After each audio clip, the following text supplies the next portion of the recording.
آج میرے پاس ایک ایسا ٹوٹکا ہے جس کی مدد سے ہم زہریلے سے زہریلے سانپ کے زہر کو بھی بے اثر کر سکتے ہیں۔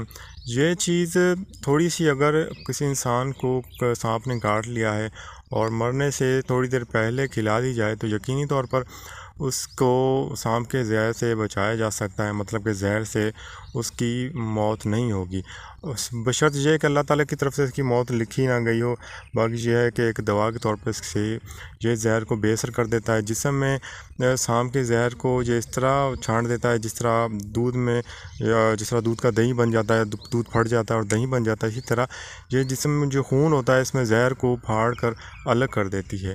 ابھی صرف شرط یہ ہے کہ یہ دوا جب دینی ہے آپ نے کنفرم کر لینا ہے کہ انسان کا جو دل ہے وہ بھی ابھی تک حرکت کر رہا ہے۔ اگر تو دل کی حرکت سست ہو چکی ہے تو پھر یہ دوا اثر نہیں کرے گی۔ دوا کیا ہے؟ یہ ہر گھر میں موجود ہوتی ہے، سمپل سی چیز ہے، پھٹکڑی۔ پھٹکی آپ نے کیا کرنا ہے کہ 2 سے 3 تولہ پیس کر ایک گلاس پانی میں ملا کر مریض کو پلا دینی ہے۔